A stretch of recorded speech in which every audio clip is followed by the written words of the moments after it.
You just got your PicoCalc, you see that 16-pin connector on the side, and you're wondering, what do I actually do with it? You open the manual, see mentions of core GPIOs and mainboard GPIOs, and it all seems a little confusing. Well, in this video, we're going to make it simple. I'll show you exactly which pins you need for your projects and which ones you can ignore for now. And we're not just going to blink an LED, we're going to do something really cool. We're going to connect the PicoCalc to a Flipper Zero and use it to give the Flipper Wi-Fi access.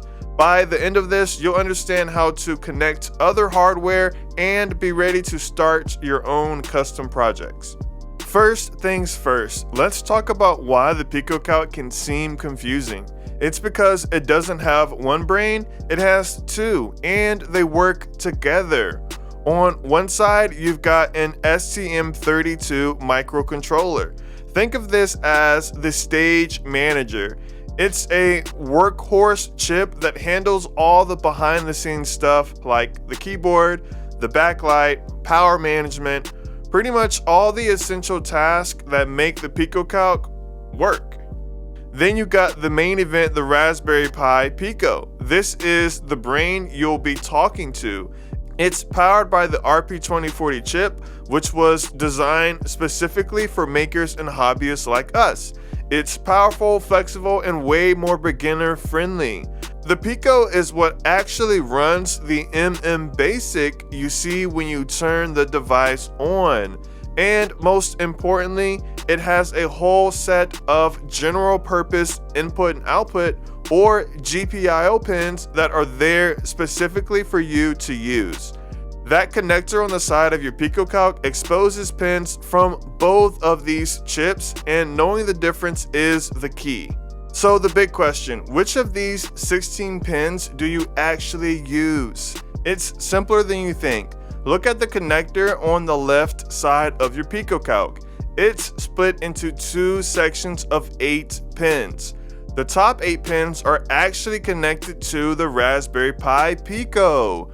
These are your creative playground.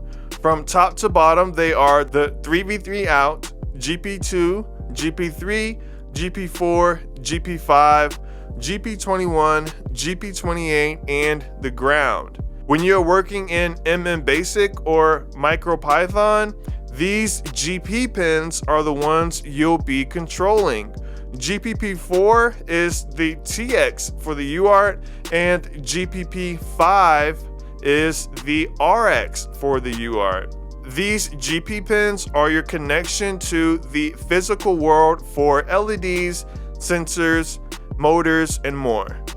The bottom 8 pins are connected to the STM32. From top to bottom, they are the 3v3 out. We have 2 UART 0 pins, and then we have 2 UART 1 pins. Next, we have the USB DP, USB DM, and the ground.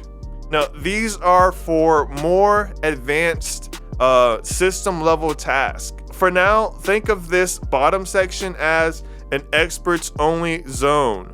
So the key takeaway is simple. For most of your projects, you'll be using the top 8 pins, the ones connected to the Raspberry Pi Pico. Getting that one distinction clears up almost all the confusion. Alright, enough talk. Theory is cool, but the real fun is making something actually happen.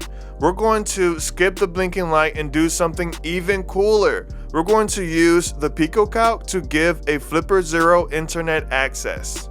First, you'll obviously need your PicoCalc and a Flipper Zero, but you'll also need 3 jumper wires. Now for this to work, I flashed my PicoCalc with a custom Flipper HTTP firmware I wrote. This firmware allows the PicoCalc to act as a Wi-Fi bridge, listening for web requests from the Flipper via serial commands, and then sending back the data. For the wiring, we're using pins GP4, which is TX, GP5, RX, and the ground. These are the 4th, 5th, and 8th pins from the top respectively. And on the Flipper Zero, we're using 11, 13, and 14, which are the ground, the TX, and the RX. And that's the entire circuit. On the PicoCalc, our TX transmits data to the flipper's RX, and the flipper will send data using its TX pin to our PicoCalc's RX pin. We pretty much created a two-way communication channel. Now on our Flipper Zero, if we use any of the Flipper HTTP apps, such as the social media network Flip Social, it will show the serial commands on the screen. The Flipper just accessed the internet using the PicoCalc as its modem. And that's pretty much it. You've bridged the gap between two completely different smart devices, using one to expand the capabilities of the other. And that's really just scratching the surface. The same idea, sending and receiving data over GPIO pins, can be used for almost anything, like reading a sensor on another device, controlling a robot, you name it. If this video helped you out and cleared things up, do me a huge favor and hit that like button. It tells YouTube I'm doing something right. And if you got project ideas or other PicoCalc topics you want to see covered, drop them in the comments below. And of course, subscribe and turn on notifications so you don't miss the next video. So there you have it. The big mystery of the PicoCalc GPIO is solved. You've got two brains, the STM32 running the show and the Raspberry Pi Pico waiting for your commands.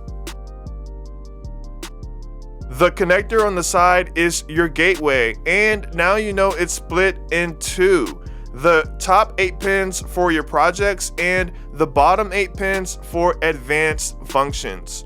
We've gone from a confusing connector to turning the PicoCalc into a Wi-Fi gateway for a Flipper Zero.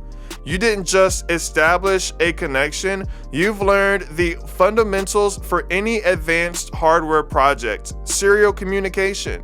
That manual might still look intimidating, but it's not a wall anymore. You know where to start. So what's next? A remote sensor network that reports to your PicoCalc? A game controlled by another device? You've got the fundamental knowledge now. The rest is up to your imagination. I'm JBlanked. Thanks for watching. Peace.